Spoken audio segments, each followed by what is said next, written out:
প্রিয় ভিউয়ার্স, আসসালামু আলাইকুম। আজকে আমরা বরাবর নেই, এবারও একটা গুরুত্বপূর্ণ জব নিয়ে আসছি। এই গুরুত্বপূর্ণ জবের মধ্যে আজকে আমরা দেখাবো উইন্ডো এসি কিংবা স্প্লিট এসি, যে কোনো এসিরে আমাদের একটা ইউনিভার্সাল সার্কিট আছে। এই ইউনিভার্সাল সার্কিট দিয়ে যে কোনো এসি পরিচালনা করা যায়। তো এই সার্কিটটা নিয়ে আলোচনা করব। তবে আজকে আমরা প্র্যাকটিক্যালি দেখাবো না, একটু এটার সাথে পরিচিত হব, এখানে কি কি আছে, কিভাবে কাজগুলো হয়, তার সাথে ইলেকট্রিক ডায়াগ্রামটাও দেখব। ভিডিওটা একটু লং হতে পারে, শুরু থেকে শেষ পর্যন্ত দেখবেন, অনেক কিছু শিখতে পারবেন আশা রাখি। তো আজকে এই সার্কিট নিয়ে কথা বলবো। সার্কিটটার মধ্যে এখানে যদি আমি বলি আপনারা সহজেই বুঝতে পারবেন না, এই জন্য বোঝানোর জন্য আমি কিন্তু আজকে বোর্ডে একটু আলোচনা করব। এই বোর্ডে দেখা দেবো কোনটার কী নাম, কী কাজ এবং এর ডায়াগ্রামটা, ইলেকট্রিক ডায়াগ্রামটা, এটা নিয়ে আলোচনা করব। তো শুরুতে আমরা একটু বোর্ডে চলে আসি। আমি ভিডিও একটু শর্টকাট করার জন্য আগে থেকে কিছু ছবি আঁকা রাখছি। এখানে লিখে রেখেছি পিসিবি। পিসিবি মানে হচ্ছে প্রিন্টেড সার্কিট বোর্ড। আর এছাড়াও একটা এখানে উপকরণ আছে যেগুলো আমাদেরকে চিনতেই হবে, জানতেই হবে। এই জিনিসগুলো আমি আঁকা রাখছি। এখানে সর্বপ্রথমে আমরা দেখি যে এখানে এন লেখা আছে। এনতে আমরা এখানে নিউট্রাল যে আমাদের লাইনটা, সেখানে এইটার মধ্যে ইউজ করাবো। এখানে কম লেখা আছে, এনও লেখা আছে। মূলত এইটা একটা রিলে, এই রিলের একটা নাম আছে, এটাকে বলা হয় টাইম ডিলে রিলে, টিডিএম সংক্ষেপে বলা হয়। মূলত এখানে আমাদের কম যেখানে লেখা আছে, আমাদের বিদ্যুতের ফেজ কানেকশনটা আমাদের এটার মধ্যে যাবে। তো এই ফেজ কানেকশন যাওয়ার পরে কিছু সময় পরে কম্প্রেসরকে আমরা জানি যে বিদ্যুতের কানেকশন পাওয়ার পরে আমাদের ব্লোয়ার ফ্যান মোটরটা চালু হয়, চালু হওয়ার পরে কিন্তু কম্প্রেসরটা চালু হয়। তো কম্প্রেসর যে পরে চালু হচ্ছে, এটা কিন্তু আমাদের এখানে যে রিলেটা আছে, টিডিএম টাইম ডিলে রিলে, এই রিলেটা কিন্তু এখানে টাইম সেট করা আছে। কয়েক মিনিট পরে, 2 বা 3 মিনিট পরে কিন্তু কম্প্রেসরকে সিগন্যাল দেয়, তখন কম্প্রেসর চালু হয়। অর্থাৎ এইখান থেকে বিদ্যুতের লাইনটা আমাদের এই যে এনোতে পাস হয়ে যায়। এনো মানে হচ্ছে নর্মালি ওপেন, এটা বিদ্যুতের লাইনটা ওপেন থাকে। যখন এই টাইম ডিলে রিলেটাকে বিদ্যুতের সংযোগটা দিয়ে দেয়, তখন কিন্তু এটা ক্লোজ হয়ে যায়, তখন এনসি হয়ে যায়। এনসি হয়ে তখন কিন্তু বিদ্যুতের লাইনটা আমাদের এই দিক দিয়ে পাস হয়ে যায়, ফেজ কানেকশনটা। তো আমরা পুরোটাই দেখব। তাহলে আমরা জানলাম যে এখানে নিউট্রাল সংযোগ দেওয়া হয়, আমরা এখানে নিউট্রাল সংযোগ দিয়ে থাকি। এসি এটা সাধারণত 220 ভোল্ট, আমরা বাসা বাড়ি জানি, হ্যাঁ, এটা চলে। তাহলে এখানে নিউট্রাল সংযোগ দিলাম। আর এখানে কমে সিওএম কমন বলা হচ্ছে এই রিলেটাকে। তো এইখানে আমাদের কিন্তু ফেজ কানেকশনটা আমরা দিয়ে দিছি। আর এইখান থেকে এনো থেকে আমাদের কম্প্রেসরের লাইন আমরা বের করে নিয়ে যাবো। তো কীভাবে নিয়ে যাবো ওটা আমরা দেখাবো। তার আগে এই উপরে একটু পরিচিত হয়ে যায়। এখানে দেওয়া আছে যে রুম টেম্পারেচার সেন্সর লেখা আছে। এটা হলো রুমের জন্য, রুমের কতটুকু তাপমাত্রা আছে।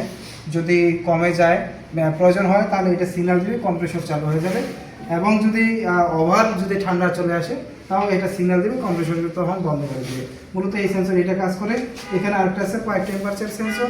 এই সেন্সরটা আমাদের মূলত যে ইভাপোরেটর কয়েল আছে, সেই কয়েল বা টিউব সেখানে কিন্তু সংযুক্ত থাকে।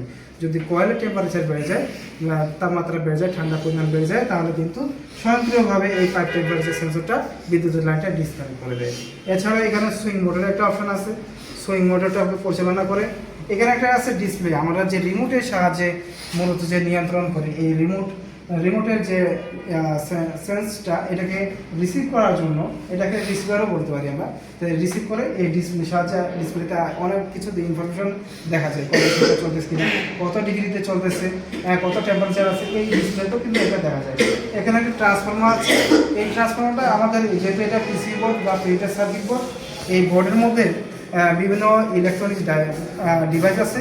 এইগুলাকে ভোল্টেজটা কমানোর জন্য মূলত এই ট্রান্সফর্মারটা ইউজ করা আছে। আর এখানে মূলত কয়েকটা অপশন আছে, হাই লো মিডিয়াম। এই হাই লো মিডিয়াম থেকে আমরা মূলত যে আমাদের ব্লোয়ার ফ্যান মোটরটা আছে, এই মোটরের হাই লো মিডিয়াম, এটা আমরা কিন্তু এই সংযোগটা এইখান থেকে দেবো। তো তাহলে আমরা একটু এবারে ইলেকট্রিক সংযোগটা দেখি।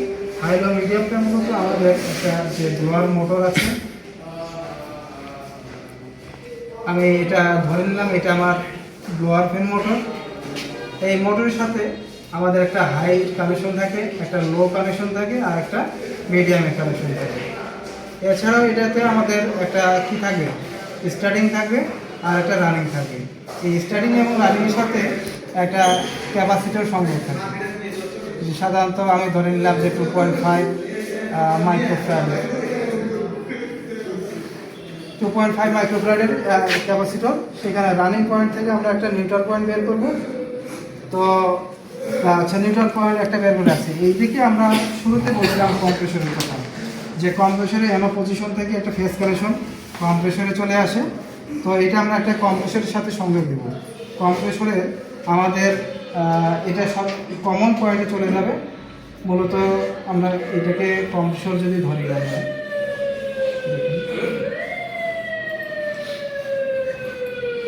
স্কিপ করে দেবো। ঠিক, আচ্ছা, আমরা যে জায়গায় ছিলাম যে কম্প্রেসরের কমন পয়েন্টে মূলত আমাদের এই ফেস কানেকশনটা আসছে পিসি বোর্ডের এনো পজিশন থেকে, এখান থেকে কম্প্রেসরে আসছে।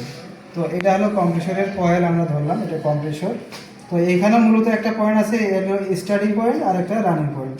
তো এই স্টার্টিং এবং রানিংয়ে আমরা জানি এখানেও একটা ক্যাপাসিটার ইউজ হয়।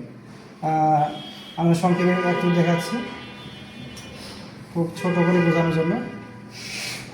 তো এটা ধরে নিলাম একটা ক্যাপাসিটর, এটাও রানিং ক্যাপাসিটর, এটা 50 মাইক্রোফ্যারাড। তো এইখানে যে রানিং পয়েন্ট আছে, এই রানিং পয়েন্ট থেকেও একটা নিউট্রাল আমাদের কানেকশন বের করতে হবে। আর এদিকে যে ব্লক ফ্যান মোটরটা ছিল, এখানে রানিং পয়েন্ট থেকে আমরা নিউট্রাল বের করলাম। এইখানে আমরা একটা ওয়েভ বা ঢেউ আকৃতি চিহ্ন দিলাম, তার মানে বোঝাচ্ছে এই তারের সাথে এটার কোনো কানেকশন নেই। তাহলে এই নিউট্রাল দুটো আমাদের এক জায়গায় হবে। এক জায়গায় হওয়ার পরে দেখো যে এই নিউট্রালের কানেকশনটা আমি টান দিয়ে নিয়েছিলাম। এইখানে যে আমাদের নিউট্রাল যে সংযোগ দিয়েছিলাম, মূলত এই নিউট্রাল থেকে আমাদের এই নিউট্রালটা এক জায়গায় করে দিয়েছি। তাহলে এখন দেখেন আমাদের পুরো সার্কিট ডায়াগ্রামটা ওকে হয়ে গেছে। এখন যদি আমরা এই কানেকশনটা বোর্ডে যেভাবে দেওয়া আছে এইভাবে যদি কানেকশনটা আমরা সেট করি, তাহলে ব্লোয়ার ফ্যান মোটরটাও চলবে, কম্প্রেসরটা চলবে, আমাদের এই পিসি দিয়ে আমরা অপারেট করতে পারবো। তো ধন্যবাদ, আজকের ক্লাস এতটুকুই ছিল। ভালো থাকবেন, সুস্থ থাকবেন। ভালো লাগলে ভিডিওটা যদি ভালো লাগে থাকে আমাদের এই চ্যানেলটাকে সাবস্ক্রাইব করবেন। ধন্যবাদ সবাইকে।